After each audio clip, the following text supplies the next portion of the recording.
We now convene the Committee on Environment, Climate, and Legacy to order. Today is Thursday, February 27th. The time is 3:05, and we have 2 hours or so. We allot 2 hours or so for three agencies to present, and we'll go by the order that we have on the agenda, starting with Department of Natural Resource and followed by MPCA, then Bowser. And as we go through the presentation or information, feel free to ask our commissioner and the agency your good question or your difficult question, however form it is, and just raise your hands as usual. So I'm just trying to buy time here so the commissioner can get to the presentation seat. So Commissioner, welcome, and state your name for the record, and later when the other speaker gonna speak, just go ahead and state your name for the record as well. And go ahead, Commissioner. Thank you so very much, Mr. Chair and members of the committee. I'm Sarah Stroman. I'm the Commissioner at the Minnesota Department of Natural Resources. I'm here today with Assistant Commissioner Bob Meyer, our CFO, Mary Robison, our DNR division directors, as well as other members of our legislative team. And we really appreciate the opportunity to be here to present the governor's budget recommendations for the Minnesota Department of Natural Resources. The governor's budget recommendation for DNR reflects the broader theme of his overall budget, which is a need to balance the state budget during a time of fiscal constraint while providing critical investments that contribute to a high quality of life in Minnesota. We want to just, as a brief overview of what we're going to present today, before we dive into the nuts and bolts of the new budget items proposed for DNR, we just want to provide a little bit of context about our work, what we do with those budget dollars, how we approach the budget process at DNR, the wide variety of sources that fund DNR work, and how our different divisions use those funding sources or rely on those funding sources in different ways. And then after we provide that context, we'll present our specific new budget proposals, and as always, we do look forward to your questions. So DNR's work, as you all know, Minnesota's abundant, diverse, and healthy natural resources define our state and make it an incredible place to live. This does not happen by accident. It requires commitment and collaboration across a diverse and broad range of Minnesotans.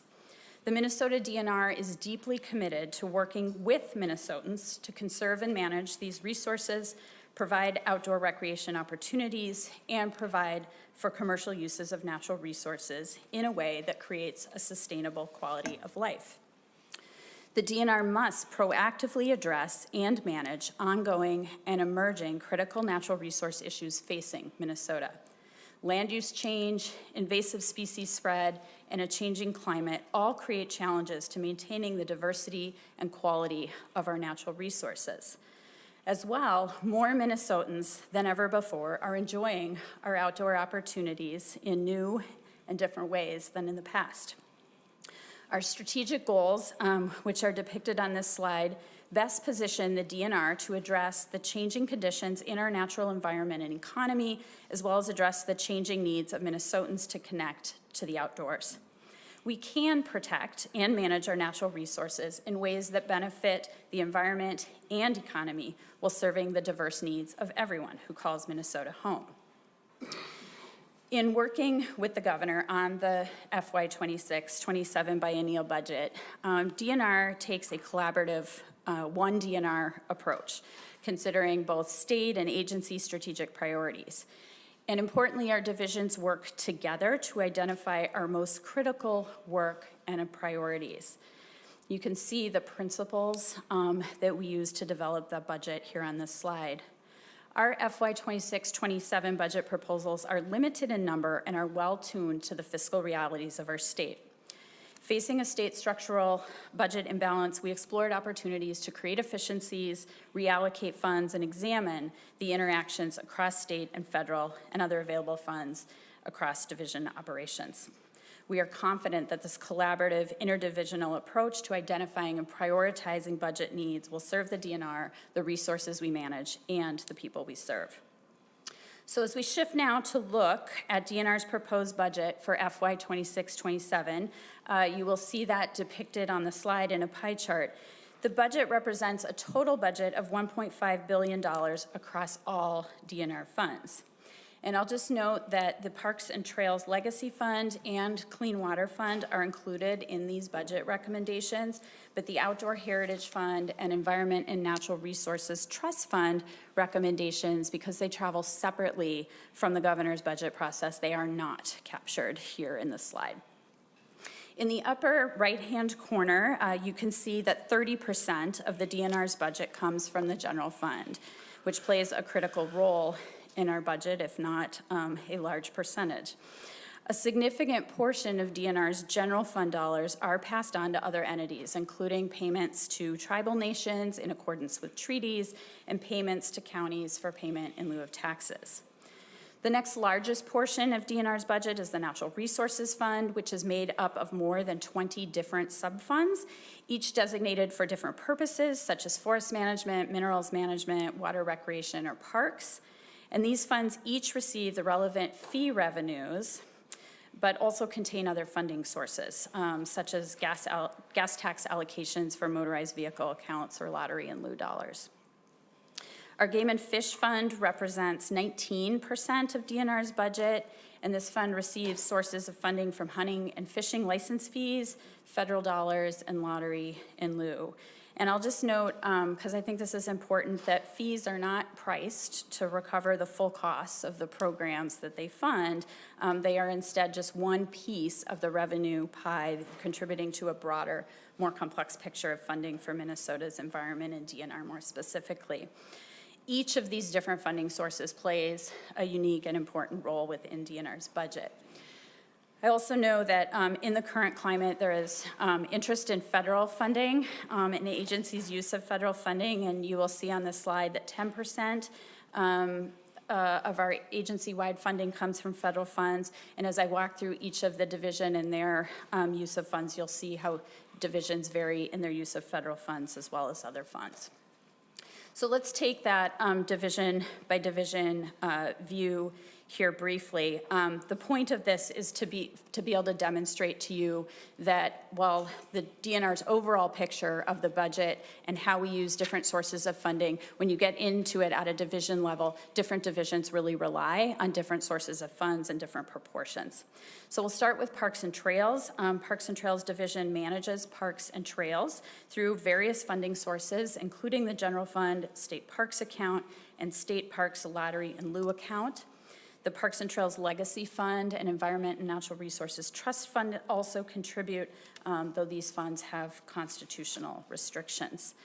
I'll also note that increasing operation and maintenance costs due to inflation are a continuous challenge, and so when we get to the governor's budget proposal, we will discuss a proposal to address these rising expenses and ensure that our state parks and trails system remains exceptional.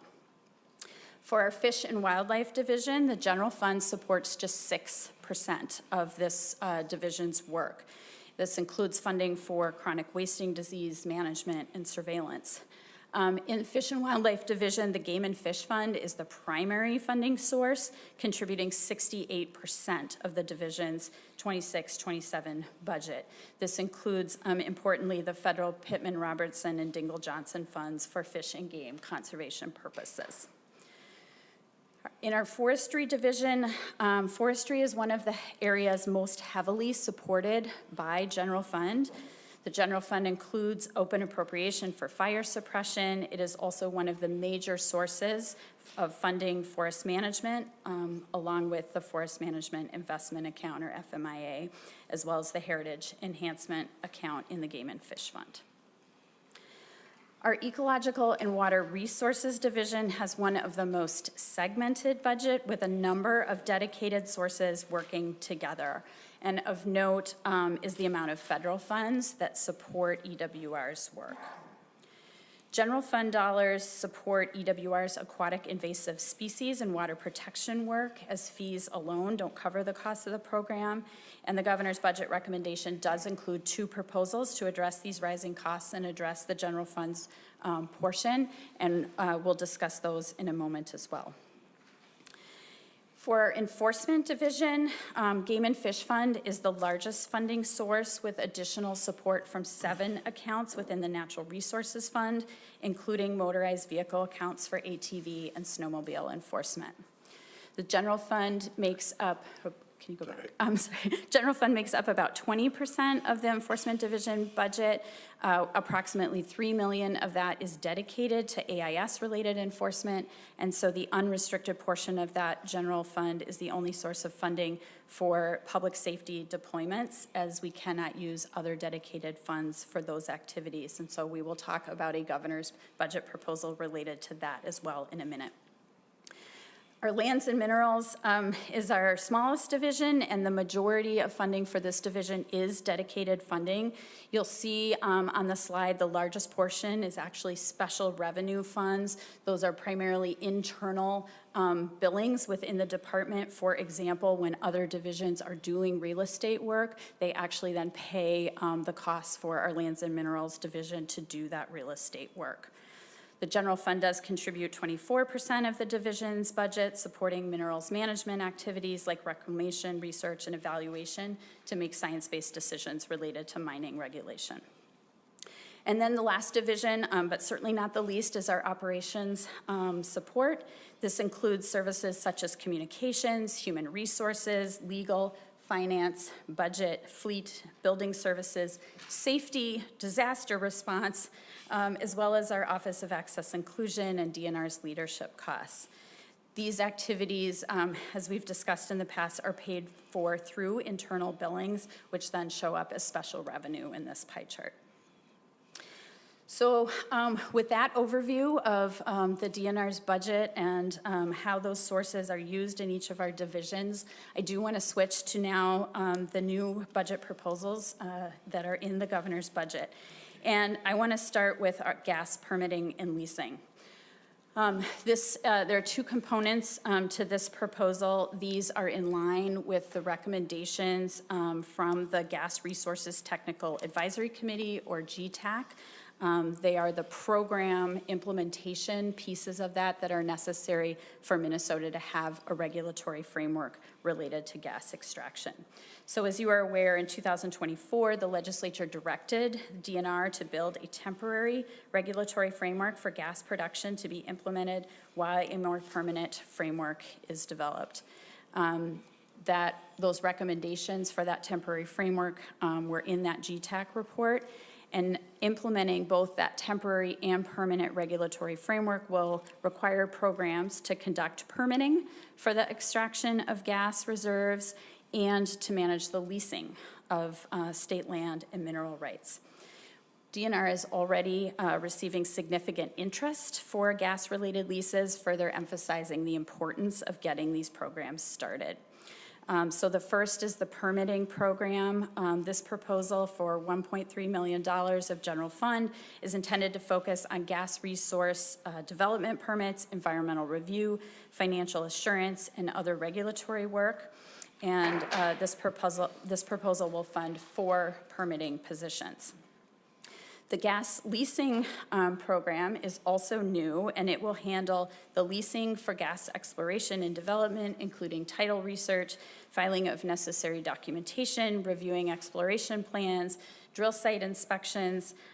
This is a $660,000 proposal and will fund 2 gas leasing positions, which will include 1 attorney and 1 production site inspector.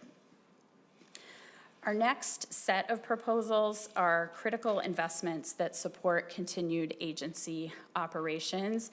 And I will add that none of these proposals are new to this committee. The first proposal relates to agency legal costs. As we've discussed before, in the normal course of our business, we regularly make natural resource and environmental regulatory decisions, leasing decisions, public land and resource management decisions that take a range of actions that affect Minnesotans. And over the past decade, we have seen an increase in highly contested matters from multiple parties that impose an entirely different scale of legal costs on DNR due to the complexity, duration, and scope. The costs of defending decisions within program budgets would be detrimental to the services that those programs provide. And so, as we have in the past, we are asking for one-time general fund supplements to pay for those legal costs. The second proposal relates to public safety preparedness for those situations in which DNR conservation officers are called upon to aid in general public safety activities. To be effective, when they are called on, they must be ready with proper training on how to best assist in those situations that are outside normal conservation law enforcement. So this $840,000 general fund investment brings on one new FTE and will provide the ongoing training and equipment needed to assist in those public safety responses. And again, I will remind you, those are situations for which we cannot use dedicated funds. And then finally, as I've mentioned at least once already here today, the cost of doing business, the cost of providing the services and programs that we do rises each year. That includes costs of employer-paid health care contributions, FICA, Medicare, other salary and compensation-related costs, operating costs such as utilities, gasolines, vehicles, IT, et cetera. So this proposal is funded by $5.4 million of the general fund and $11.5 million in other funds spread across other funds. And I'll add that it only partially covers our anticipated operating increases for the 26-27 biennium. I'm going to shift now to three fee proposals, the first of which is a proposal to increase the aquatic invasive species surcharge. The goal here is to enhance the state's ability to identify and prevent the spread of and manage the impacts of aquatic invasive species, such as zebra mussels, Eurasian water milfoil, certain carp species, starry stonewort, et cetera. So what we are proposing here is to increase the current flat fee of $10.60, which is the surcharge that goes on top of your 3-year watercraft registration, and instead move to a sliding scale. So similar to the underlying watercraft registration, the larger your watercraft, the more you will pay in AIS surcharge. For example, a pleasure craft less than 17 feet, that is the state's most common type of registered boat, the fee would go from that flat $10.60 to $25 for a 3-year license period.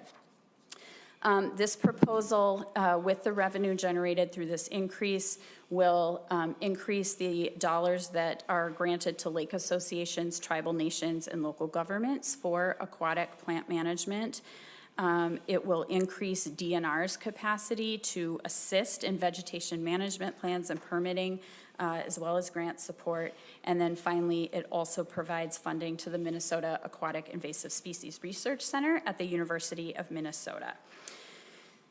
This proposal also allows us to reduce general fund expenditures to the AIS program by $660,000 and reduces some of the AIS account structural deficit.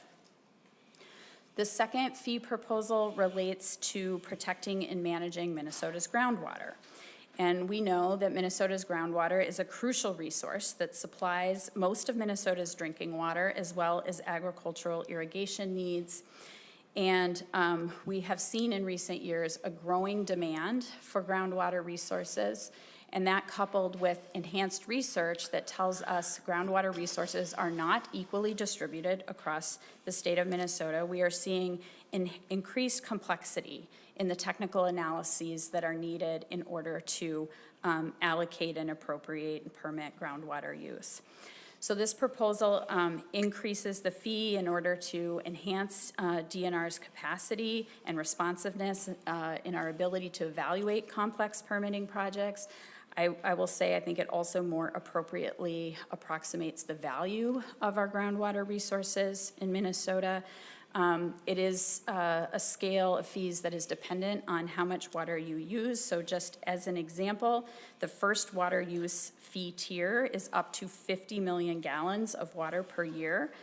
Under the proposal, that rate would increase from $140 to $200 per permit, and this is 85% of agricultural irrigation permits fall under this category, so that's why we're using that as an example. Finally, this proposal will generate enough funding to reduce general fund expenditures to this program by $3.6 million, and again, instead cover those activities in the Natural Resources Fund. And then our final fee increase proposal centers around our operation of state parks and recreation areas. This proposal generates $850,000 for the Natural Resources Fund. It is not a proposal that is probably new to you. It is the same proposal we had 2 years ago to increase the daily park vehicle permit from $7 to $10 and the annual permit from $35 to $45. I will say without an increase in the permit fee, we would need to see a service reduction in state parks. This is critical just to maintain current levels of service in our parks and recreation areas. And then the final two pieces of the budget package that we're going to cover today are those one-time proposals from both the Parks and Trails Legacy Fund and the Clean Water Legacy Fund. So again, just a reminder, these funds are designed to supplement but not supplant existing funding sources. And I'll start with the Parks and Trails Legacy Fund. This supports parks and trails of statewide significance as well as regional significance by connecting more people to the outdoors and creating new and expanded outdoor opportunities. By statutory allocation, 40% of the money in this fund goes to Minnesota DNR for state parks and trails, another 40% to Metro Parks and Trails, and then the remaining 20% to the Greater Minnesota Parks and Trails. We have used these legacy funds to connect people to the outdoors through activities such as our very popular I CAN program, which provides hands-on introductory outdoor skills development opportunities. We have used legacy funds to increase access to state parks and recreation areas through another popular program, our Parks Library Pass, where people can go to a library and check out a park pass. It has made development possible, for example, in our Shipwreck Creek Campground at Split Rock Lighthouse State Park, one of the places in Minnesota that has the highest demand for camping opportunities.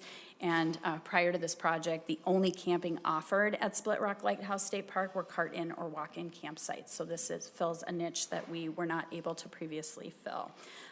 Legacy funds were also pivotal in restoring and reintroducing American Plains bison at Minneopa State Park and creating an opportunity for Minnesotans to experience unique native landscapes with their wildlife in Minnesota. The Clean Water Legacy helps us address one of the most challenging issues facing Minnesota, our water management. And DNR's role is to contribute to part of the statewide watershed-based approach to water management, and this helps us participate with local partners to plan and implement clean water quality improvement strategies through DNR technical assistance, maintaining lake, river, and aquifer data, supporting forest stewardship, restoring native freshwater mussels, and replacing problem culverts. This year's Clean Water Fund budget recommendations include 10 DNR proposals, which you see on this slide, to advance the overall goals of the Clean Water Fund. Mr. Chair and members, with that concludes our budget proposal overview. We want to thank you for having us here today Again, we think this represents a budget that meets the fiscal challenges of the state while also making key investments. And I or any members of our team are happy to answer any of your questions. Thank you, Commissioner Stroman. And before I entertain questions or, go to the next presenter, I just have a little housekeeping announcement that we now have quorum, and not that we only have quorum, but we have full house, full attendance today. 3 members are online. Senator Wiesenberg, Senator Hauschild, and Senator Lane are online, and according to our new rules, when they speak, they have to turn their camera on.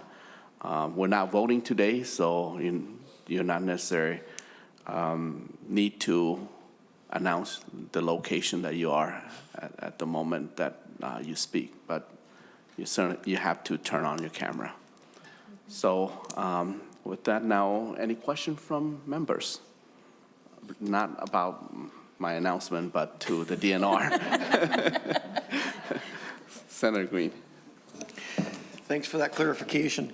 Thank you, Mr. Chair, and to the commissioner or deputy commissioner who wants to answer. I see you got a nice breakdown of your budget, except for how much is in each account.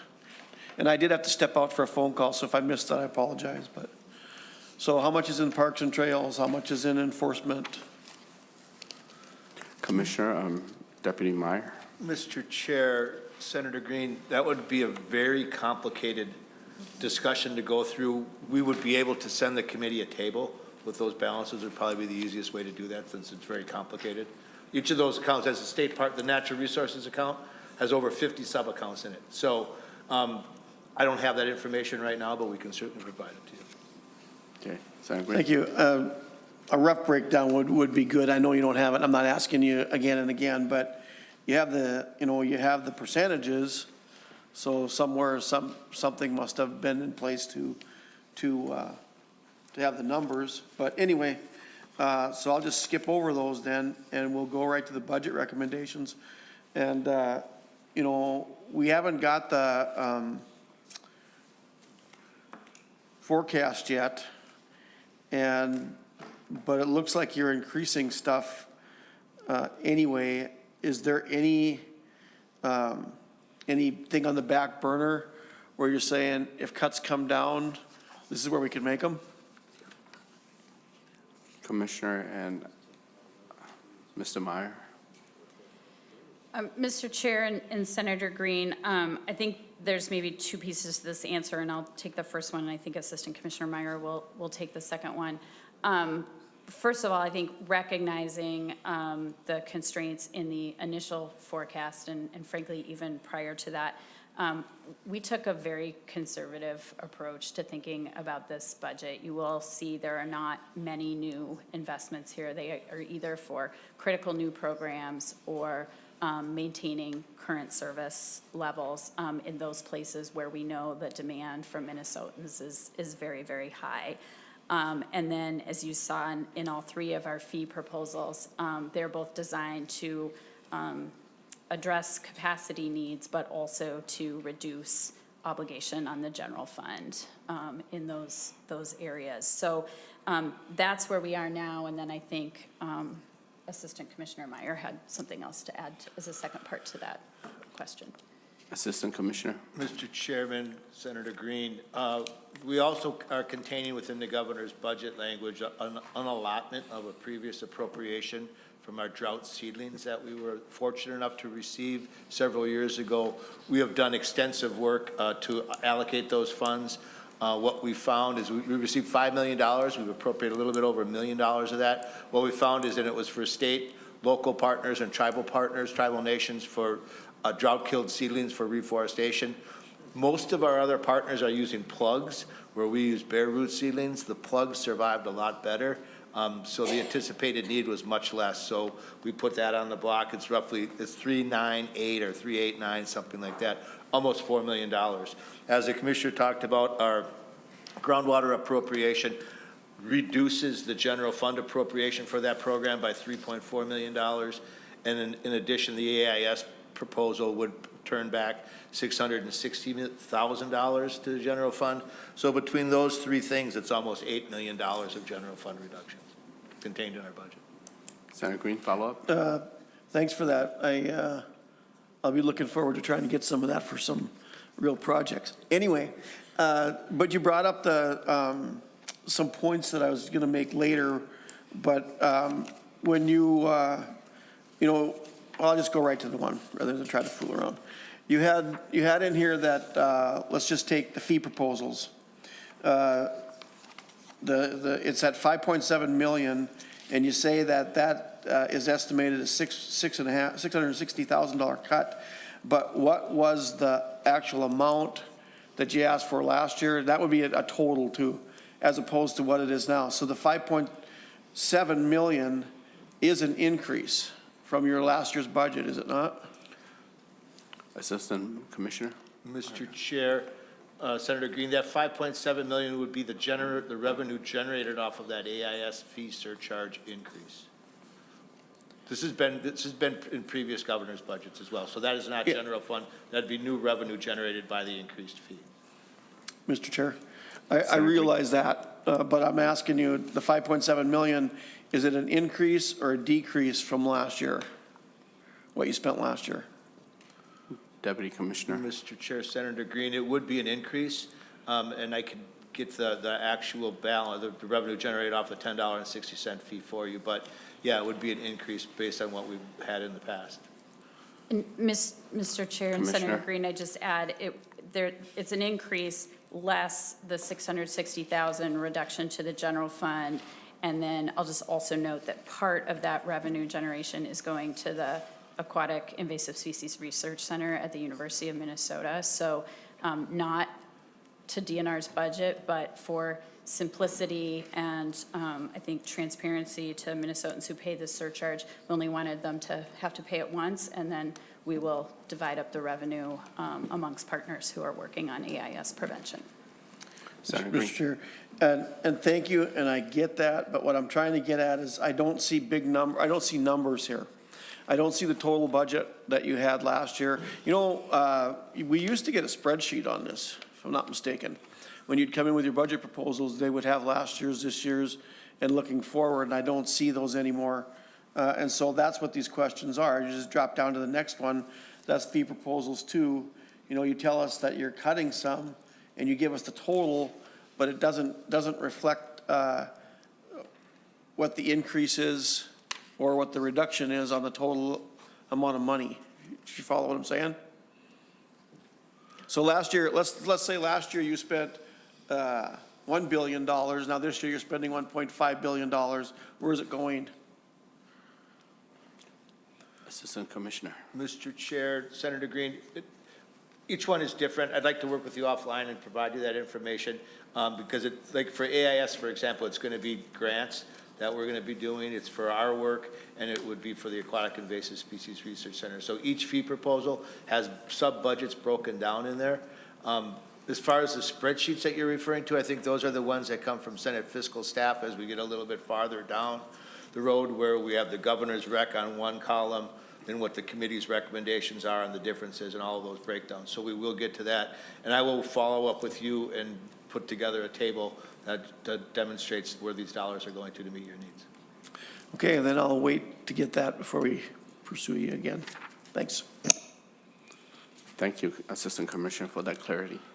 Any question from member? Senator Ann Johnson-Stewart. Thank you, Mr. Chair. Thank you, Commissioner. I have a question. Do you have an update on the 2023 appropriation for the peatland carbon? I'm trying to find what the name of it was. The carbon storage study. Do you have an update on that you could please provide, Mr. Chair? Commissioner?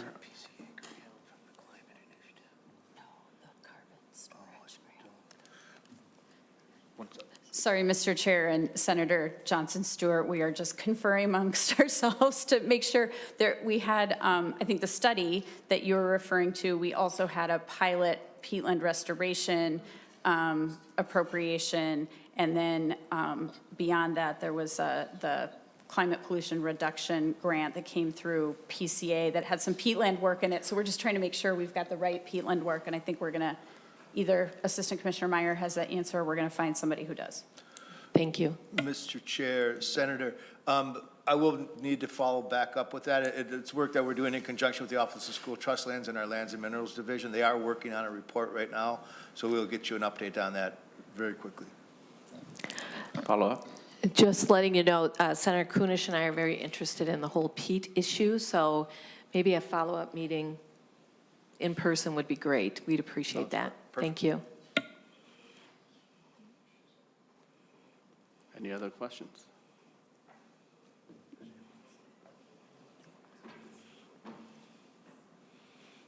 Okay.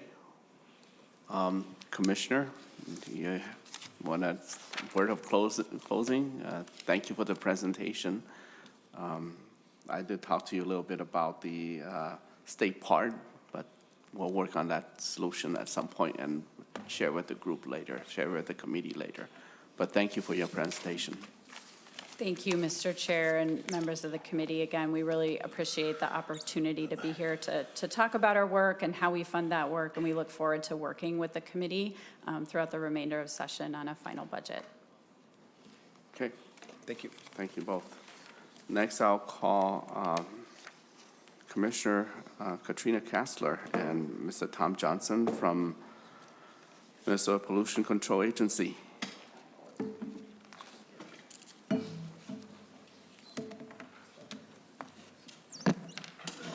Welcome, Commissioner. Thank you, Mr. Chair and members of the committee. I'm going to let Director Johnson pull up the presentation, but just nice to be with all of you. Again, I'm Katrina Kessler, the Commissioner of the MPCA, and with me is Director Tom Johnson of Government Relations. And we have a number of other members of our Commissioner's office here, as well as our CFO, if there are questions that we need to phone a friend for. So appreciate the opportunity to provide an overview of the governor's budget recommendations for the MPCA.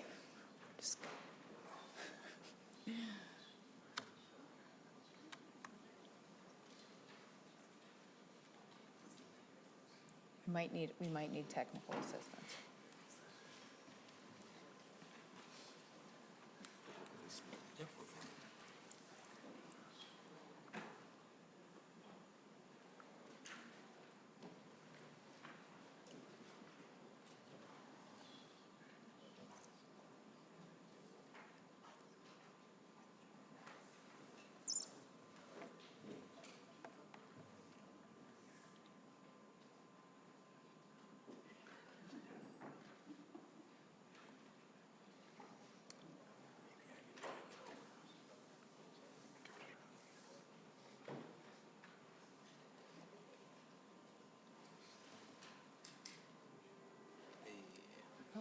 There we go.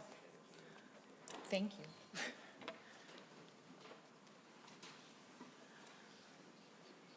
All right. You have to have technical difficulties at least once in a meeting, so now we will have gone past that for everyone's sake. So we can probably go to the next slide. Before we dive into the budget priorities, I think it's always useful to ground ourselves in the mission of the MPCA, which is to protect and improve human health and the environment. Based on its core mission and the One Minnesota goals, as well as our agency's recently updated 5-year strategic plan, we have thought about the budget situation facing the state and have a mix of proposals in front of you that I think helps get towards priorities and also maintains reasonable expectations around spending. Oh, well, I think you can see this on your handout. I don't know why it's not showing up there, but, I believe that you've seen this before. This is a graphic of the MPCA's fund mix. So if the pie was showing up there, you would see that we have a mix of funds, including a significant number of federal funds that pay for the agency's delegated authorities from the US EPA and from Congress, as well as funds from the Environmental Fund. That's the next slide. A remediation fund, as well as special revenue funds. These are funds such as the funds that have a specific purpose, including funds like the VW settlement, as well as the natural resource damage settlement with 3M. I think we'll just go to the next slide, you can actually see it. So this is the MPCA by division. We have 7 divisions. These do include some dedicated one-time funding sources and a significant amount of pass-through to communities, as was discussed at a recent hearing that Director Johnson presented at. So getting into the meat of our proposals, they fall broadly into 4 buckets, and I want to spend the most time talking about the ideas within these buckets. Just a little bit of background for me, I am an engineer. I've worked at the MPCA for a while now in a number of positions, and I think it's really important to me and to the governor that we're providing good customer service and we are good stewards of the public dollars. And it also is really important to me that we fund the staff at a level and we fund the agency at a level that meets the expectations that you all have for us, that we have been told by the US EPA that we have to carry out, and that our customers, who are the citizens of Minnesota, expect from us. So the first bucket really is making sure we have the resources to fund the agency's core work. The second group of ideas really gets at making sure that we're providing good governance through transparency and accountability. This has been permitting reform has been a topic of conversation with a number of you, certainly with others external to the agency in the legislature and in the House. And I think that this is something that we always need to be thinking about. Continuous improvement is one of the values of the MPCA, and we want to make sure that we are looking internally to find ways to be efficient and transparent and accountable, and also think about what else we can be doing with you all to propose changes. So we have several policy and budget ideas that fit into that area as well. The third category is making sure that the state and the MPCA in our roles are ready and able to capture the moment related to the transition away from more carbon-intensive aviation fuel. Sustainable aviation fuel is a demand from corporate airlines across the world, including Delta and in Minnesota. We know that other countries and other places are producing sustainable aviation fuel with products that we have here in Minnesota. And we want to make sure that we are doing our part to attract those investments in a way that aligns with the values we have around clean air, clean land, and clean water. So have a budget proposal related to that. And finally, the fourth area is around solid waste and recycling, and thinking about how we are capturing critical minerals that we all need at this time especially, and making sure that we are minimizing impacts to landfills and to water and land that depends and is adjacent to those landfills, and making sure we're doing our part to meet our climate goals. So moving into a little bit more detail in each of those areas, this is a top priority for me and for the agency to fund the core work that the agency provides. It's a simple proposal, but it really makes sure that we can do the regulatory work, provide the pollution prevention, education outreach, technical assistance, and scientific analysis that people expect from us on a day-to-day basis. It also allows us to make sure that we are fostering a regulatory structure that really supports not only the environment that we expect, but the business community. So I think these two things are not mutually exclusive, and we want to make sure that we can do both effectively. These two proposals go hand in hand. The first is an operating adjustment for funding the cost of the agency, recognizing that costs have gone up. You heard this from Commissioner Stroman. You're all familiar with the inflation as well as rising cost of doing business. We have cars, fleet, cell phones, other salaries and other costs associated with running the agency, and making sure that we can do that in a way that is reflective of the cost. This is a small amount of general fund, and you will see other amounts coming from the remediation fund as well as the environmental fund. The second proposal within this vein is an appropriation from the environmental fund that matches a statutory or a federal requirement to have air fees cover the costs of running the air program. So it would be funds that are collected in the environmental fund and reimbursed to the agency for doing the work that it costs to run the air programs. Switching to the topic of permitting reform, this is a larger package of both policy and budget ideas, and it builds on actions that we're already taking internally. I talked about the value of continuous improvement, making sure that we're doing our part to map processes, to find efficiencies, to innovate through use of online services and provide transparent dashboard-like information. And this is responsive additionally to calls for reform and efficiencies from others, including yourselves and counterparts in the House. And we want to make sure that we can provide solutions that we can collaboratively work on with others. So it's not just FTE. We recognize that we have other things that we can be looking at in terms of finding efficiencies and moving faster, but when we're thinking about the way that people expect us to show up with additional technical assistance and engagement and move faster, sometimes it is about FTE. So certainly there is a component of this ask that is related to staff. We're asking for a group of permit writers and permit engineers that would essentially be a SWAT team to help us attack a backlog of permits that have built up in our programs. But it's also other things. We're thinking about the ways that we can move into the 2025 with the similar expectations that others have around machine learning and AI. We're asking for funds for a one-time pilot study that could help us evaluate the ways that we might be able to incorporate AI into the work, whether that's review of permit applications, large data sets, modeling, responding to hundreds of comments that sometimes can take weeks for humans to go through, recognizing that we will always have a human and engineer and permit writer component of this, but there are others across the country who are adopting tools in this vein, and we want to make sure that Minnesota can be a leader there. So the package supports a combination of FTE, one of which shows up in a bill authored by the chamber, which is a permit ombudsman that would be a liaison between the agency and an applicant who has to go through complex permitting processes, may have more than one permit that they need, may be working with more than one state agency to bring a new project into the state. We found that this model has worked well in the municipal division at the agency, and we're interested in trying that out here. And I will also note that we have a separate bill that will move forward with just policy ideas, and that is a complement to this work. And this is funded through general fund as well as environmental fund.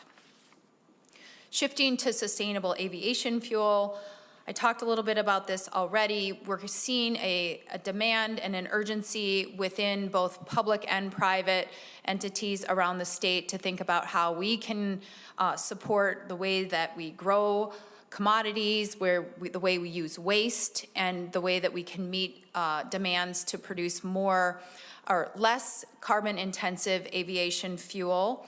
We know that this is happening in other parts of the world with wood waste, with wastewater, as well as commodities, and we want to make sure that we can do that here. So to truly take advantage of this opportunity, we need to make ourselves ready internal to the agency. So we're asking for a team of nimble and ready staff that could learn from others who are doing this already and build a regulatory structure within the state of Minnesota that is responsive and ready for when facilities submit applications. The three FTEs that we are proposing here are all funded out of the environmental fund. And then the last area of high priority that I want to touch on is the e-waste and product stewardship for electronic and battery waste. So this focuses on making sure that we are dealing with embedded batteries, lithium batteries, electronic products that are so ubiquitous in our life today in a way that helps us save space in landfills, prevents contamination of nearby groundwater and reduces the risks of fires that are associated with lithium batteries ending up in landfills. And we all have had conversations around mining and critical minerals and the need for those.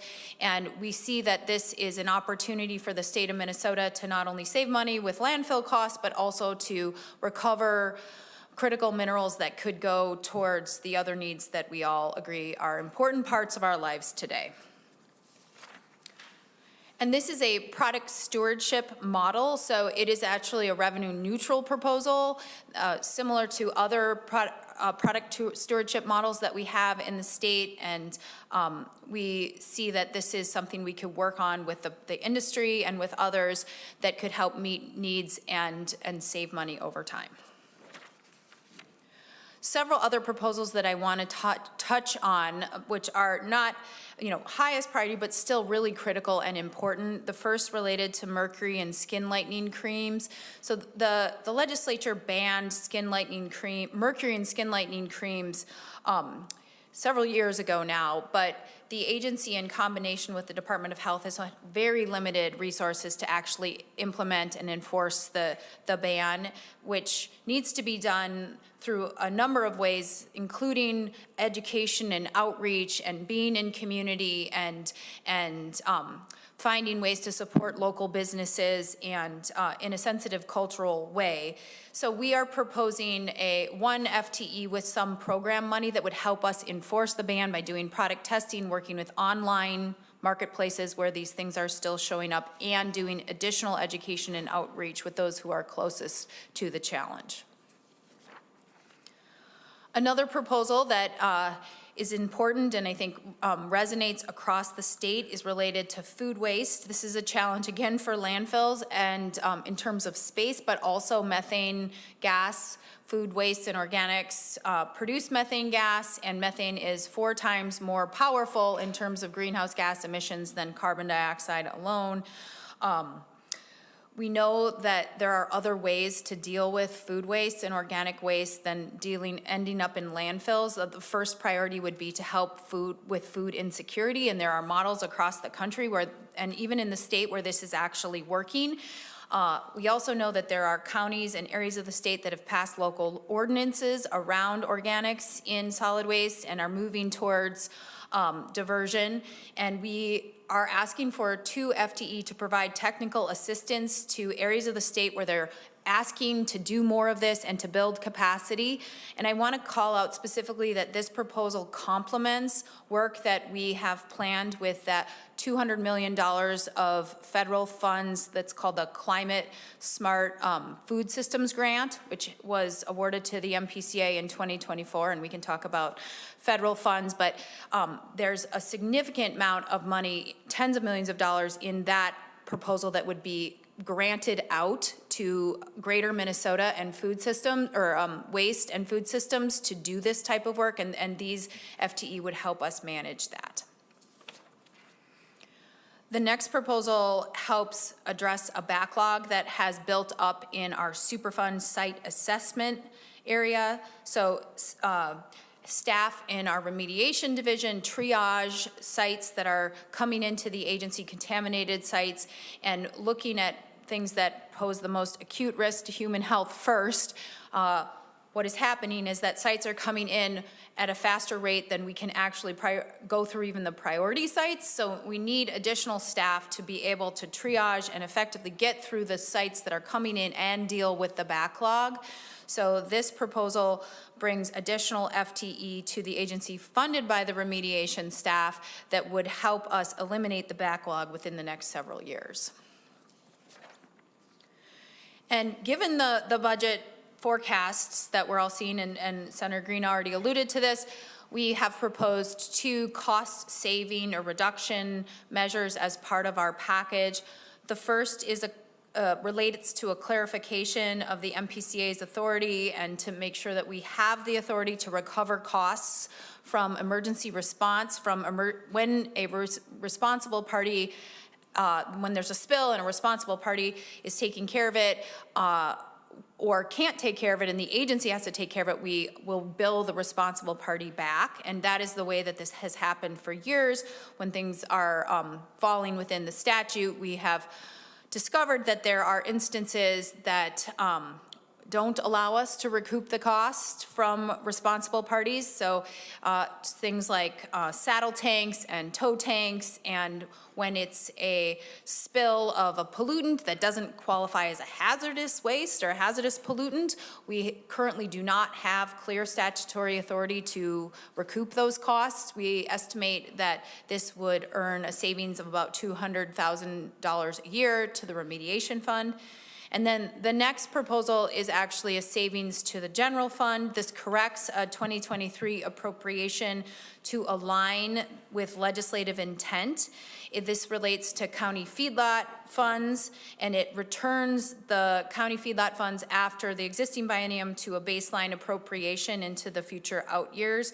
We recognize the really important value and partnership with county feedlot officers, but if you look back at the 2023 Environmental Conference Committee, it was clear that the intent was for this to be one-time funding, and actually the fund was written into the language inadvertently to make it ongoing. So this corrects that appropriation to align with that intent and saves about $1 million a year, or $1 million in the biennium. So the next bucket of fund, or the next bucket is the Clean Water Fund proposals. You heard about the Clean Water Fund from Commissioner Stroman. This is a watershed approach that the agency with partners both at the state level and the local level carry out.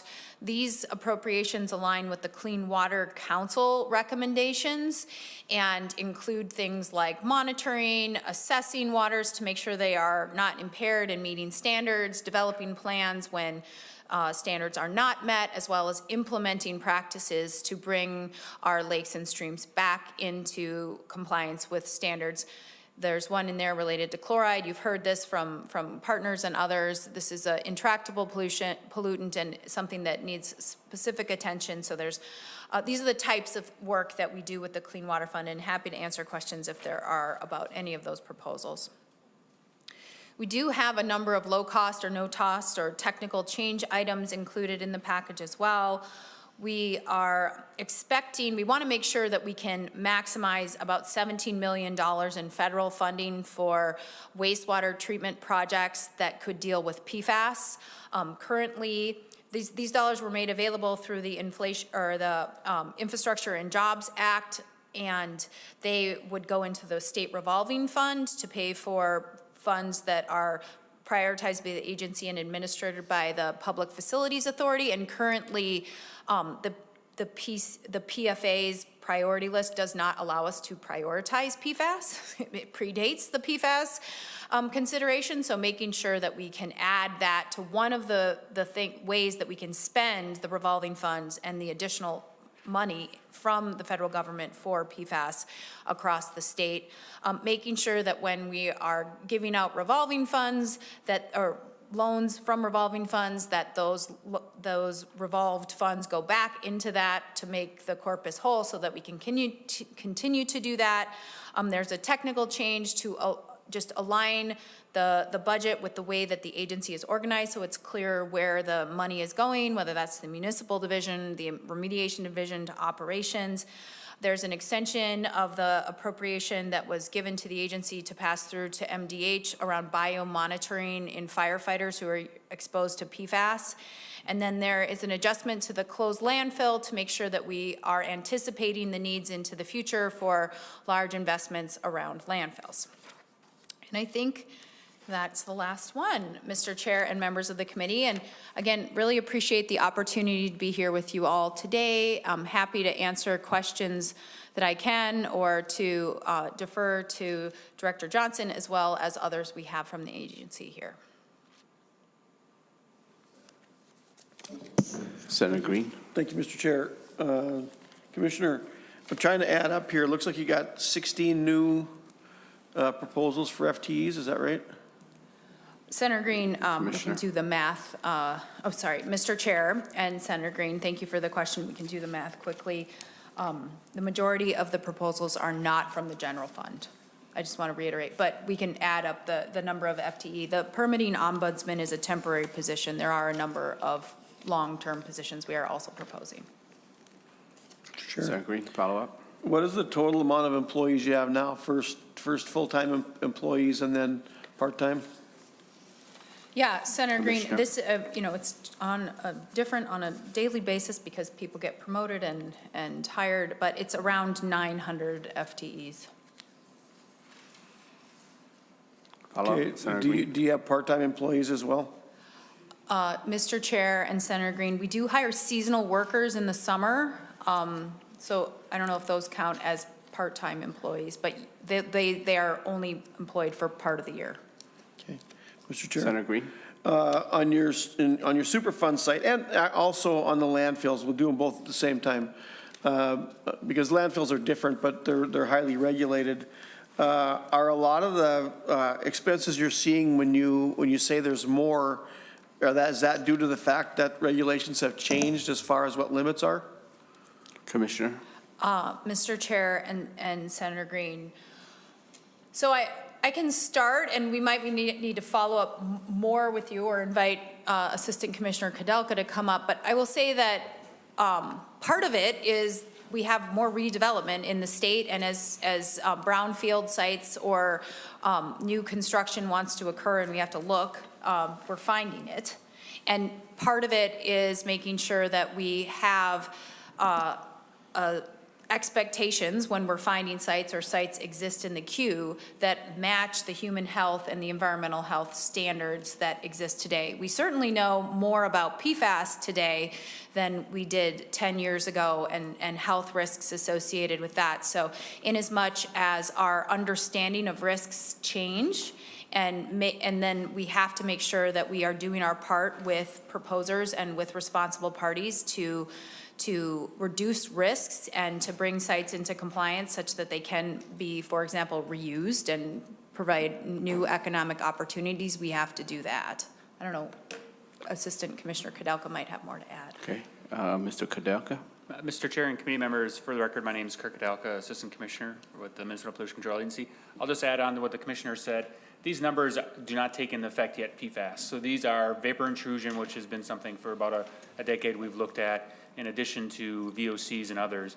As the Commissioner mentioned, it's really from our work at other sites or other people's sites for development, and our ability to measure it is also driving this too, because we're able to measure it in smaller amounts. So not necessarily any change in policy in recent years, but more just our increased activity and our ability to measure it.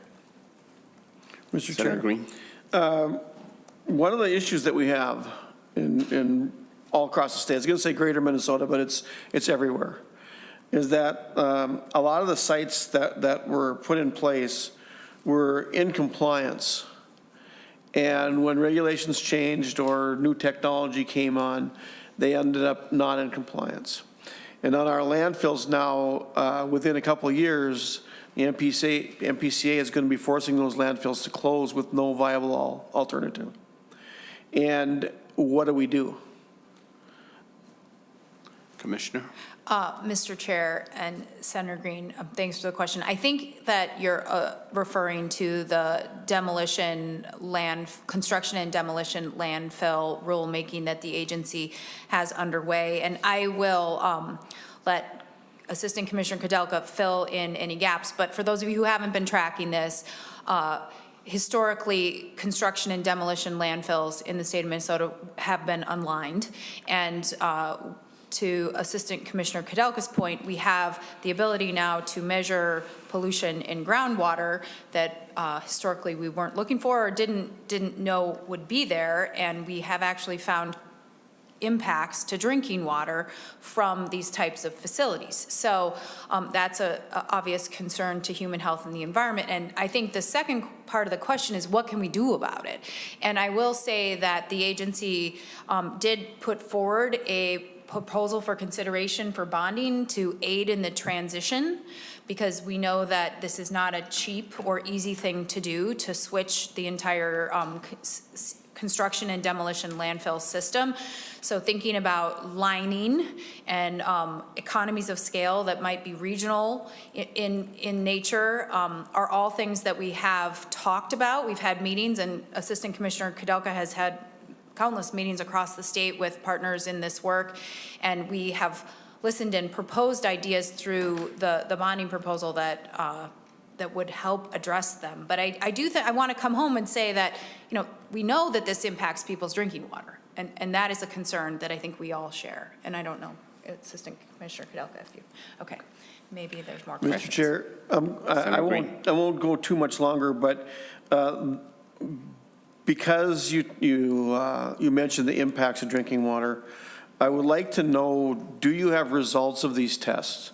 And the reason that I ask is because for some years ago, I used to get regular updates from the MPCA in a spreadsheet style in my area.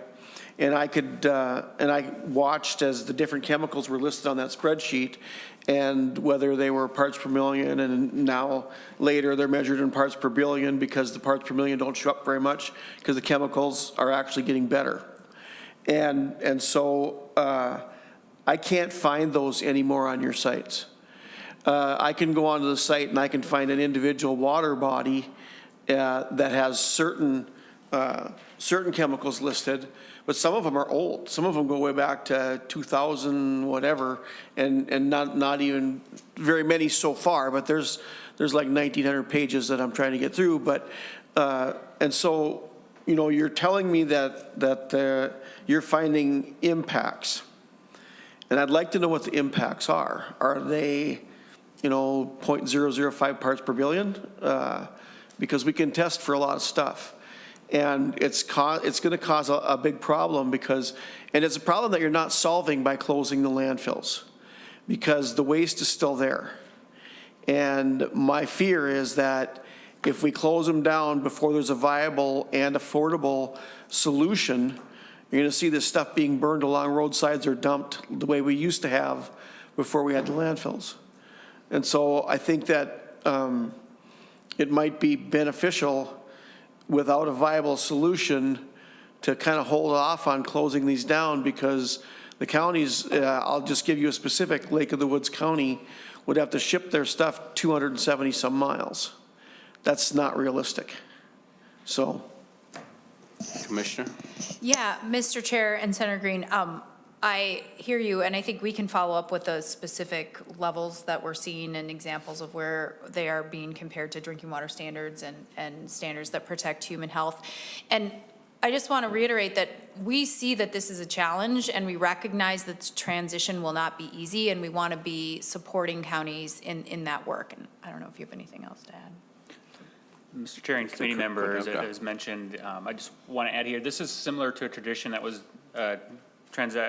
transition that was done in the late 80s, early 90s with MSW landfills, the waste you and I throw away. We had a consolidation, coordination, and really moved from unlined landfills there, and that really did reduce what we had leaking landfills. We don't have those from the modern landfills, and that's the transition we're looking to do that the commissioners mentioned that we're looking to fund. Closing a unlined landfill actually will help reduce the potential for pollution to move, because it reduces the ability of a good cap. If it's an enhanced cap, will reduce water from rain going through the waste and moving it through groundwater. So it is a viable and one of the corrective actions that we do when we do find contamination at unlined landfills. Senator Green? Mr. Chair, I do have more questions, but I don't think that I'm going to waste much more time. The only other comment that I would make is that there is a policy in place, and I don't know if it's changed now, but it used to be 20 years, I believe, or maybe 25 years after you have determined that a landfill's been closed, and you go back that long and then go check for more contamination. Am I correct in saying that rule changed and now you've opened it up pretty much indefinitely, where you can continue to go back and keep checking these after they've been closed? Assistant Commissioner. Mr. Chair and committee members, under federal requirements, MSW landfills have 30-year requirements, and under state requirements for other landfills, it's 20. And the requirements that have been on the books is at that time, they have to show that they are not continuing to be an environmental or human health risk. And then if it is, it gets extended. That has stayed the same. We have not changed that, and we're not proposing to change that.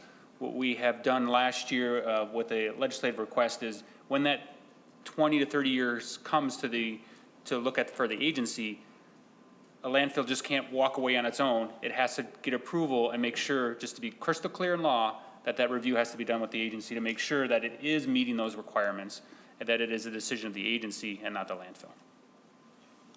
Thank you, Senator Green.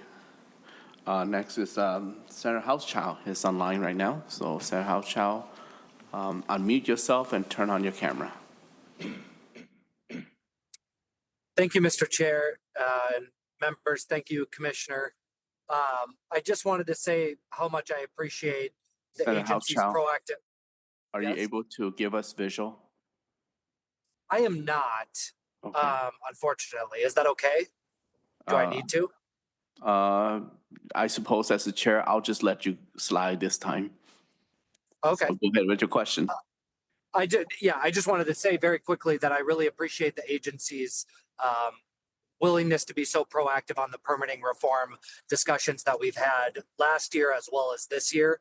Obviously, even in tight budget times, the investments that we make in things like permitting and growing our economy and giving opportunities for businesses, will make a huge payoff for the state in the long run. And I just appreciate how active the agency has been in creating more efficiency. So I look forward to continuing that work alongside them.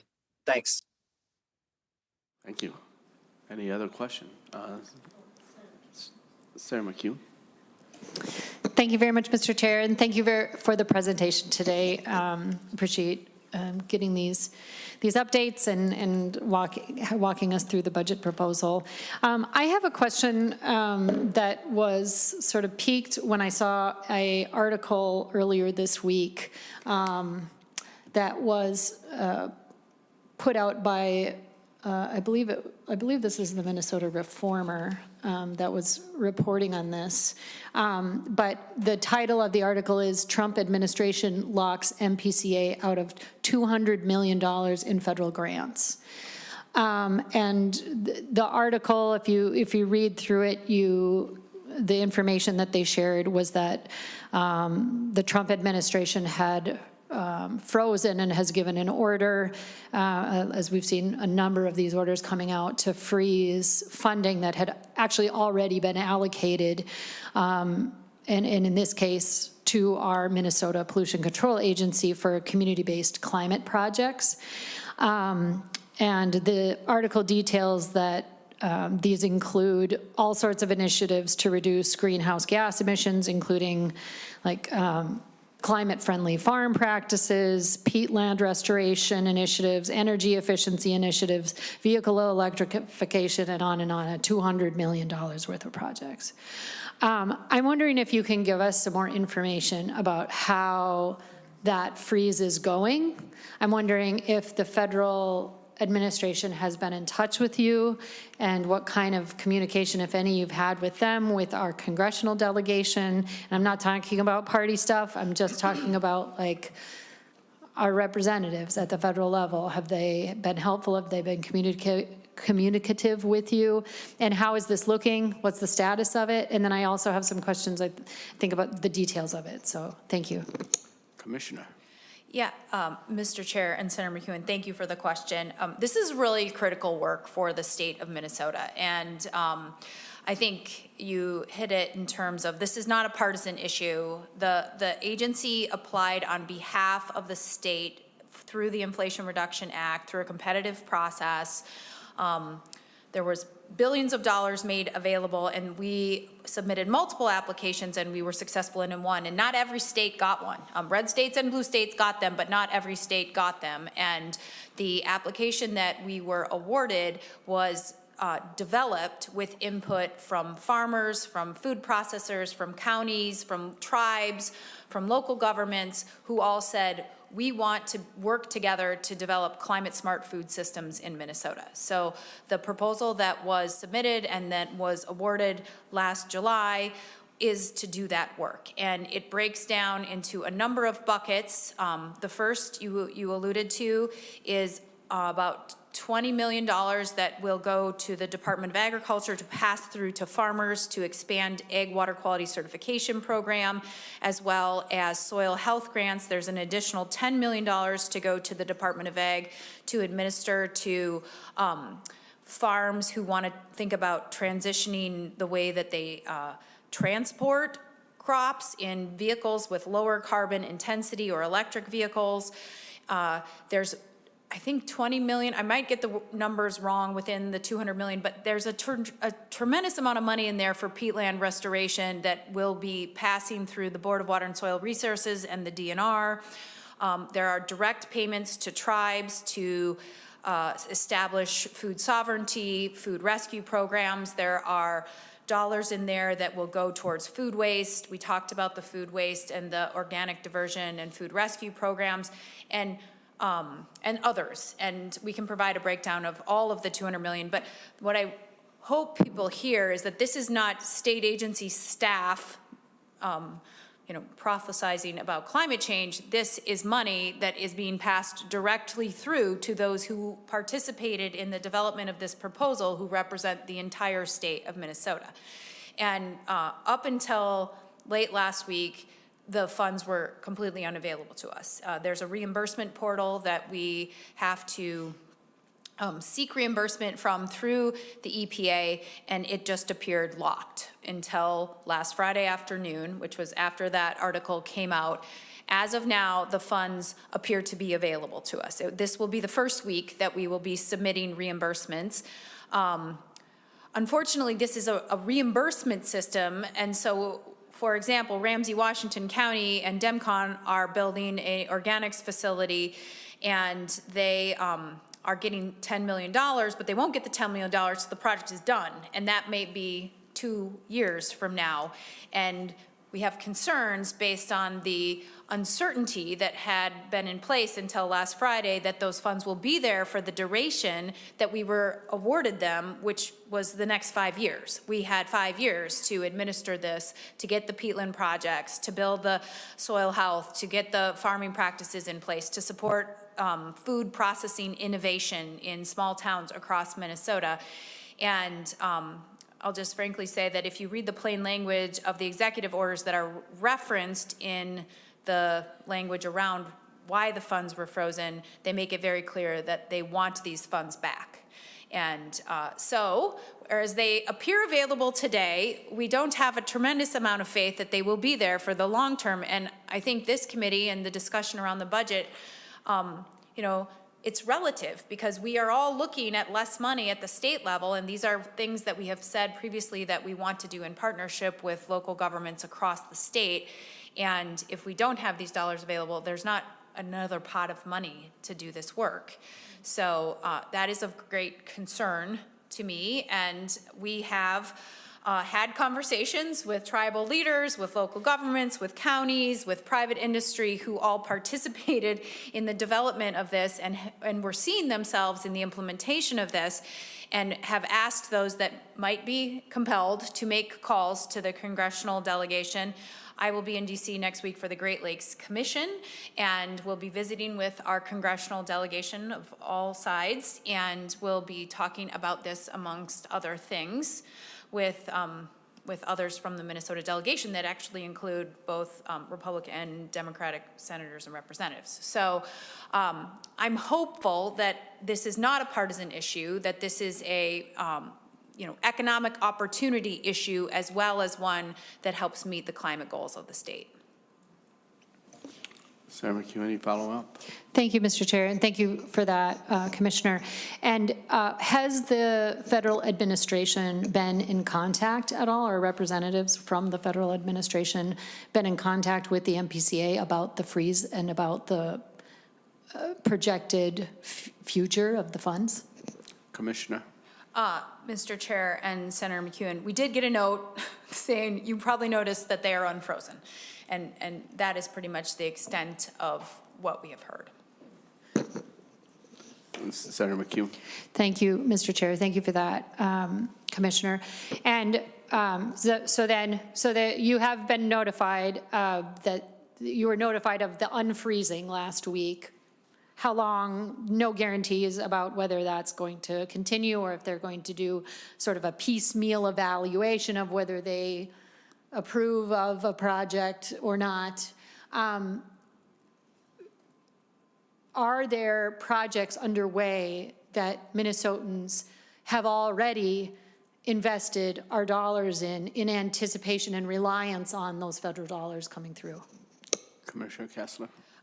Mr. Chair and Senator McEwen, the project in Ramsey, Washington, the Ramsey, Washington project with DEMCON is under construction right now. So that's a public-private partnership. So I don't know which part the counties have paid for and which part the private company has paid for, but it's underway, and they are expecting reimbursement once that comes online for a portion of the costs.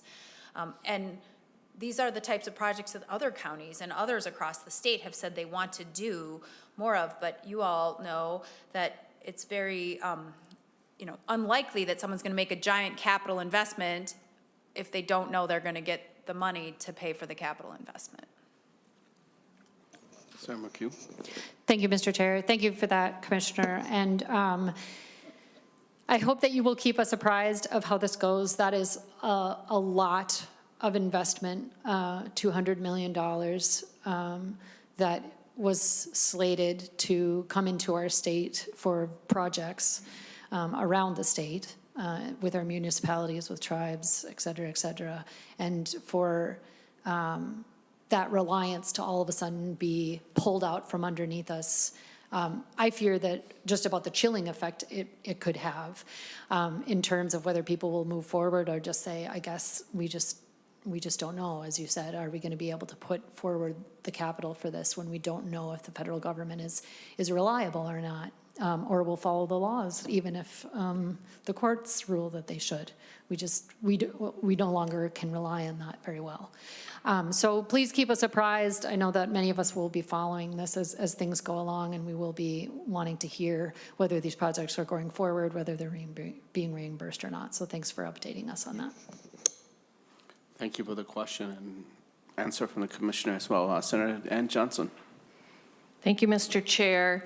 Thank you, Commissioner. Maybe explain to me, like I'm a third grader, what happens if a city or a county enters into a contract with a contractor, incurs expenses, pays the contractor, but the federal government doesn't pay them back?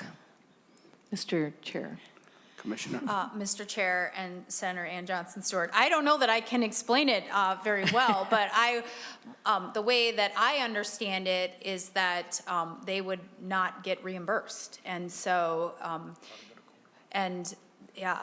Director Johnson is reminding me that, if they had the money, they could take a legal recourse through court, but that is very expensive and time-consuming as well. And so it is a scary situation to think about starting something that could incur a lot of costs for local partners and then not have the money to reimburse.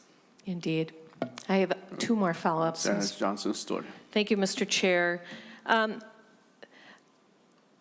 In response to that answer, I just want to remind people, because many of you are not on bonding or transportation, and I have said this out loud many times, when the federal government or the state government buys a project, we're not just placing a project. It's not like just this thing that comes down. It represents materials that are purchased from Minnesota suppliers. It represents hours of labor that Minnesotans work, and then we get their payroll taxes. It represents gas that those workers use to drive and move equipment. It represents food that those workers use when they are on per diem and hotel rooms and all those things. So when we say $200 million, that is not some abstract thing. It is $200 million of money into our Minnesota economy that we are not getting. I'm mad about this. It also is $200 million worth of really good investment in projects for things like peatland restoration and food waste and treatment and rescue programs and help for farmers. So I am pretty mad that we were promised this money, not just to the PCA, which does good work, and I appreciate that, but to our transportation department. We're getting this across the board. And I have to say, some of my colleagues don't take this as seriously as I do. I think it's a big deal. If we cannot count on this money that we were promised, I'm a consulting engineer, Commissioner Kessler is an engineer. When a community pays for plans and submits a grant, do you know how many tens of thousands of dollars that community has invested in the grant alone? So if, let's say, Otter Tail County put together a proposal, it's not free for them to put together a proposal. It costs many, many thousands of dollars. And we may consider state employees' work to be free, but state employees don't do this work. The cities and the counties pay for these proposals, and they pay a lot of money. For one IIJA grant for a small bridge, it costs the community about $40,000 to put that proposal together. So if we're talking about a manufacturing facility or a food waste program, that is not just nothing. So now, not only are these communities out of the investment that was going to happen and the product they were going to get from it, but they are out, they're just plain out all the money they put in to apply for the grant. And I'm mad about that. I hope that there is some way that we can work, and I encourage Commissioner Kessler and wish her luck next week when she's talking to our representatives, but it seems to be falling on deaf ears, and I am very concerned about the lack of economic activity and good work that could have happened from these Inflation Reduction Act programs. I have one last question, and it's more technical and specific, Mr. Chair, if you would indulge me. Go ahead, Senator Ann Johnson-Stewart. Commissioner Kessler, my question is about your e-waste and battery product stewardship program. I'm a big fan of this. I know we have a Senate file working its way through that we're going to hear next week. I only see a cost, and I wonder if you could just talk briefly about what that project is and if what the receivers of all this e-waste are going to do once they get it. Like, is there a implementation program, or could you just talk more about this, because I'm very much in favor of it. Thank you, Mr. Chair. Okay, Commissioner Kessler. Yeah, Mr. Chair, I'll start and just describe how I understand product stewardship programs work and other product stewardship programs work in Minnesota, and I'll invite Director Johnson to fill in any additional details. So the one that was passed last year in terms of the packaging producer responsibility, we just actually named a advisory group that would be formed, that is formed now. So a similar group of people would help administer the program, such that producers of products that include batteries in this case, or e-waste that falls under the purview of the law, would pay into a fund. The producer responsibility group would help advise in terms of payout of that fund, and it would go towards recycling operations and proper disposal. So activities that fall within those categories generally would be eligible for the funds that would have been collected and passed through the agency as advised by a producer responsibility group of people. And I'll ask Director Johnson to fill in any gaps. Director Johnson. Thank you, Mr. Chair. And for the record, my name is Tom Johnson, Government Relations Director for the MPCA. Yeah, this is a little unique only because we already have some e-waste laws on the books, Senator, and so we have a good understanding of what is out there in terms of products that are not being collected under those programs right now. Unfortunately, local governments disproportionately bear the cost of recycling, and so product stewardship models, like the commissioner mentioned, really shift that to those end-of-life costs to the manufacturer of the product. And so they pay in, as the commissioner mentioned, to that producer responsibility organization via fees, and then there's a reimbursement model, again, with the work that's being done on the ground to recycle those different types of products. Senator Ann Johnson Stewart. Thank you, Commissioner and Director Johnson. So the $700,000 that is expected, that's the cost for administering the program? Director. Thank you, Mr. Chair. And Senator, the costs that are in the change item and in the presentation, those are just the agency's costs. I believe it's 4 FTEs that, like in other, yeah, exactly. Like in other product stewardship models, we bill the product stewardship organization for the administration of the program and the work that we do to oversee that work. One follow-up. Senator Ann Johnson Stewart. I heard you say something about reimbursing the local governments. Are you planning on reimbursing them? Thank you, Director. Mr. Chair. We do plan on reimbursing. Excellent. That is a good business practice. I appreciate it. Okay, if there's no question from members, I want to thank the Commissioner for providing us the budget report and also take top questions during this uncertain time. So thank you both. Thank you, Mr. Director Chair Johnson and as members of the committee. Next is Bowser, last agency on our agenda. I'd like to call forward Mr. Jeske, Executive Director of Bowser, and Ms. Adrian Fish, Assistant Director.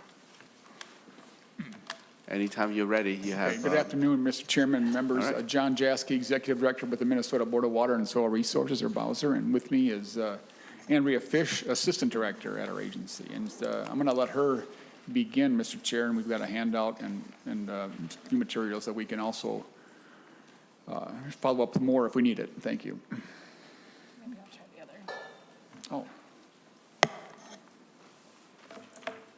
I do believe our predecessor said we needed at least one technical difficulty. That's an HDMI cable. Oh, there you go. There we go. Good afternoon, Mr. Chair. As Director Jeske said, my name is Andrea Fish. I'm Assistant Director at Bowser. Happy to come forward before you today to talk a little bit about some updates from our agency from the last biennium's budget and appropriations, as well as looking forward to the year and biennium ahead. Just a quick reminder and update on who we are. Bowser's vision is that all of Minnesota benefits from lands and waters that are ecologically and economically sustainable. And our mission is to work with partners to improve and protect Minnesota's land and water resources. We do this work across the state. We often talk about our work through local government units and working most primarily with private landowners in Minnesota. We have a 20-member appointed board, and they represent various areas of the state as shown on this map here. We also have Bowser offices throughout the state, from Detroit Lakes to Rochester, Duluth to Marshall, St. Cloud, St. Paul, Mankato, and other locations. The work that we do with local governments across the state, we are grateful that we're able to be near to those local government partners who in turn are as near as they can be to the landowners who go to them for the resources and programs that are provided by legislation. The partners that we work with include 88 soil and water conservation districts across the state, as well as 45 watershed districts and all 87 Minnesota counties.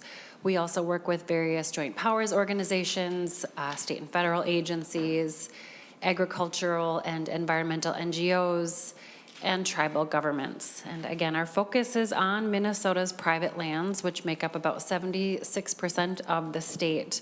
On the map that we've included in your materials, the orangish, yellowish colored highlight there represents the privately held lands in Minnesota that our work is geared toward.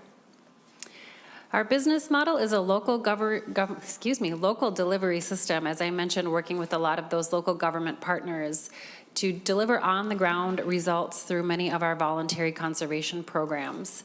The majority of the money that is appropriated to Bowser does leave the agency to go to those local governments to fund their on-the-ground efforts. As I mentioned, we're going to give a little bit of an update on our 2023 appropriations, a couple notes on federal funding and implications there, and a brief note on Bowser proposals that will be before you this year. I wanted to kick it off by talking about Bowser's Living Landscapes initiatives. There are 3 different programs that Bowser administers that encourage actions to increase carbon storage and establish landscapes that conserve and enhance biodiversity, particularly for pollinators. These include the Lawns to Legumes program, the Habitat Friendly Utilities program, and the Habitat Enhancement Landscape program. The Lawns to Legumes program is one of our most popular programs. We have individuals from every county in the state who are participating in this program and have had more than 10,000 projects installed since 2019. This program reimburses residents up to $400 for creating new pollinator habitat in their yards. So our traditional partners would be larger landholders. This program has allowed us to work with individual homeowners who have just yards and are wondering what they can do to be part of conservation in Minnesota. Our Habitat Enhancement Landscape program is geared toward larger tracts of land where we provide financial and technical assistance to enhance habitat on existing tracts of land, like our larger conservation easements. Last year, we awarded 12 organizations and governments $3.4 million in grants for the Habitat Enhancement Landscape program. And then our Habitat Friendly Utilities program provides financial and technical assistance to create habitat along utility transmission or distribution corridors. So solar farms, wind farms, as well as traditional power line corridors or pipeline corridors. Last biennium, we were appropriated $4 million for the Lawns to Legumes program, of which about $361,000 remains. Applications for fall plantings are currently open, so individuals who are looking to create pollinator habitat this coming fall are submitting their applications right now. The Habitat Enhancement Landscape program, we were also appropriated $4 million last biennium, of which $315,000 remains. A lot of that's going to be for technical assistance ongoing through the end of that biennium. And then Habitat Friendly Utilities, we were appropriated $1 million last biennium. About $470,000 of that remains, working through technical assistance programs as well as pilot projects for that. I did want to note that last year there was an additional pollinator account created. We had anticipated that that would generate about $940,000 per year in ongoing funding for our pollinator programs. So we are keeping our eye on what the results of that actually are and how we can use that to continue the work of these various pollinator programs, whether that is through technical assistance or additional cost-sharing opportunities. Mr. Chair, I'm going to take on the next piece of this. Director? We've got, as mentioned by Ms. Fish, there are several programs that were one-time funding from the previous biennium, and we're focused on that. There are no elements of the governor's budget recommendations that include sustaining these things going forward, but they are available for a up to 5-year period, and that lines up with what we anticipate are some federal funding that will go with this, and we'll talk about that in a little bit. Soil health is one of those key programs that deals with trying to use our production lands, our agricultural lands, to accomplish carbon sequestration and water quality benefits by putting a cover crop, something green on that landscape, before the end of at the end of the growing season, after the harvest. Typically, sometimes they're also installed during the summer, and then they remain in the field after the harvest, between the corn rows, for example, and they can provide a forage source for cattle, and sometimes they actually have a commercial value in other ways. In other cases, they're just simply there to provide the productivity benefits to the soil profile for the following growing season. Here's just some pictures of a few examples of that. You can see here up close, there's cover crops growing between the rows. You can see it takes some specialized equipment to install this in many cases. We have some grants that the Department of Agriculture provides for the equipment, and we provide the technical assistance and the cost-sharing assistance for the actual seed that gets installed in the ground. Next slide. The funding that you see here that was appropriated in the previous biennium is 21 million or 21.1 million. We have most of that has been obligated or committed.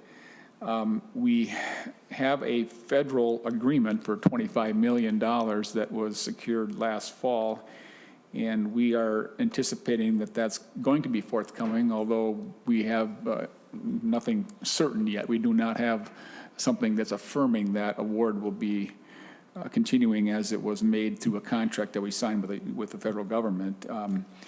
We are in communication as best we can with the U.S. Department of Agriculture, which is the granting agency on that, but they have very little information at this point in time that they can provide to us. So we're hitting the pause button just slightly to wait until we actually have that, so that we don't, with the state funding, incur obligations that exceed what we have. And I don't anticipate that, because the state funding and the federal funding is supplement to that. They're not intertwined the way we've designed it, so I think that was a good decision a while back, but we are awaiting and anticipating that federal funding to be released sometime in the future.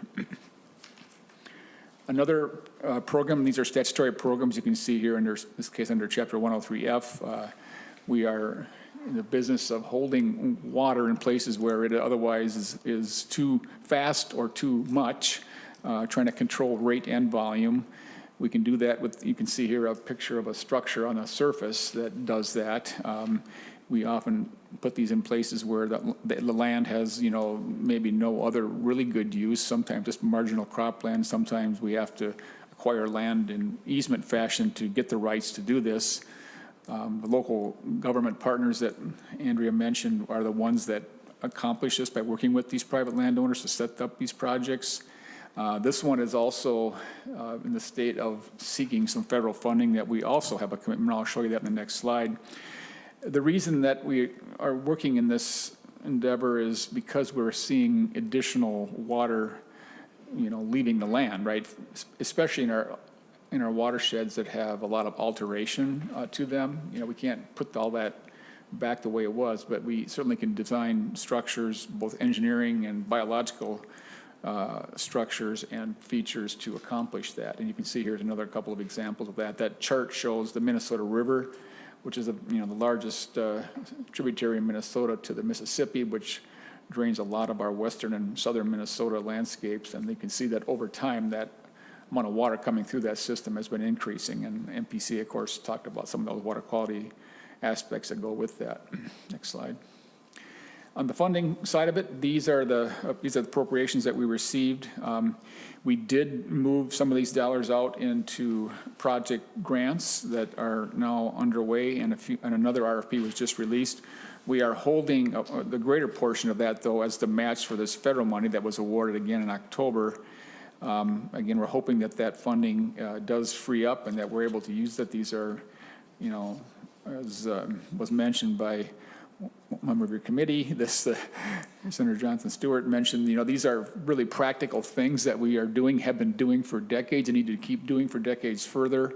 Again, these are contributions that we get from the landowners. Often, in most cases, these landscapes are rural landowners, right? Because you're talking about agricultural land primarily, and we hope that the USDA will be able to bring those dollars into Minnesota as planned.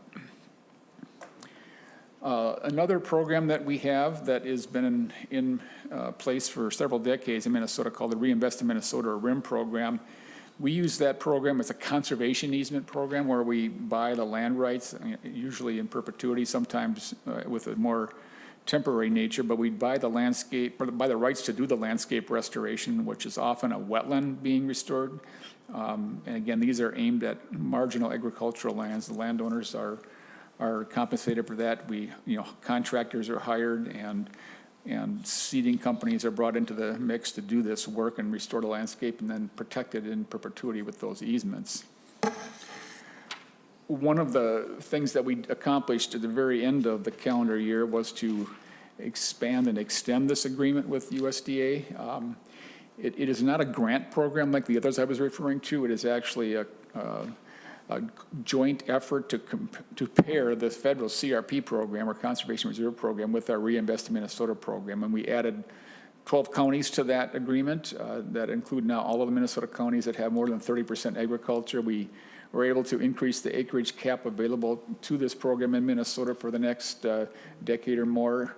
And we were able to add an additional practice that allows us to target projects that will protect private drinking water supply areas. Before, we were limited to just working in areas that would have public water supply benefits.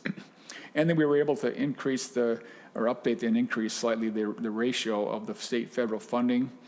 In this case, it's now for every $3 that Minnesota brings to this program, the federal government would bring $7 to accomplish those woodland restorations. This next table just shows this in summary of where we're at with these various pieces that have a federal component to them. I think I referred to each of these already in some way, shape, or form.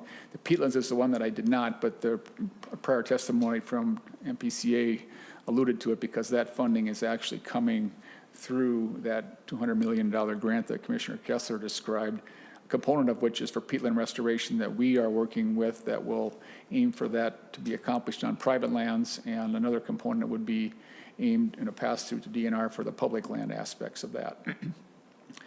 Just one thing I didn't put in the slideshow, but it was talked about the impact of these things in local communities. And we will share with, Mr. Chair, if it's okay with you, a summary of an analysis that we did in partnership with USDA that showed that for every dollar that comes to Minnesota or is spent in Minnesota for a conservation or clean water activity on the ground to improve those things, that we get a 1.8 multiplier in that local economy because of that, because contractors are hired, people are employed, engineers are brought in to do the design and analysis. And so these dollars that we use for these types of projects actually have an economic spin-off that, we don't track that directly, but this analysis was important to be able to show how that works. And it was for conservation projects, and we'll share that with the committee afterwards. Thank you. And a couple other ones, just as Ms. Fish noted, we've got these two additional appropriations that came in 2024. The first one was for southeastern Minnesota and the karst geology there to do some manure management grants. We are working to try and bring some federal money to this as well. We thought we had something lined up that we now are not quite sure about, so we're waiting just to make sure we aren't missing an opportunity there. And if there is an opportunity, we will pursue it, and if there's not, we will move forward with the state funding without that federal piece.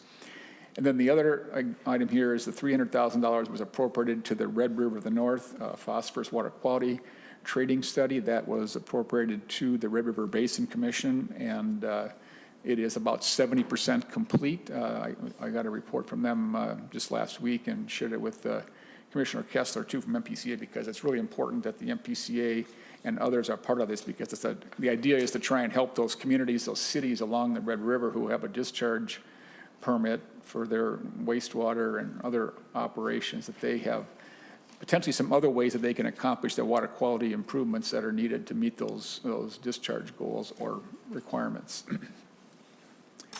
And Mr. Chair, members, we just have one change item, and this is all it is a very small operating adjustment. It doesn't cover all of our costs, but it will help with some of them. So that's the only thing in the governor's recommendations under the general fund that is coming to our agency. In the Clean Water Fund, and you heard a bit earlier from the other agencies as well, we do this work in partnership with our sister agencies. Our job in this whole enterprise is to get these dollars to projects on the ground through that local delivery system that Ms. Fish described earlier. We can certainly get into any more of the details of these that you'd like. They are following exactly the Clean Water Council recommendations, and I know you heard from Clean Water Council representatives earlier.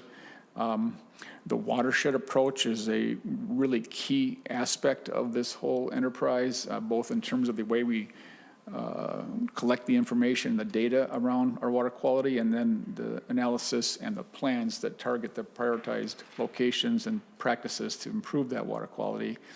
The biggest number on this list is up in the upper right-hand corner, that $90 million amount, which is going to be the largest number, I believe, in the entirety of the legacy bill. And the reason that number is so large is because it gets divided 66 ways among all the watershed areas of Minnesota, because over the last 10 years now, we will have, on a voluntary basis, moved from geopolitical water management around mostly county boundaries and city boundaries to a watershed approach. And these are the dollars that the state provides to those local partnerships to get projects on the ground to improve our water quality. And we can certainly, come back if you have time in the future and show you some examples. There's many examples all over the state. We publish a number of those on our website for people to understand exactly how these dollars work in their communities.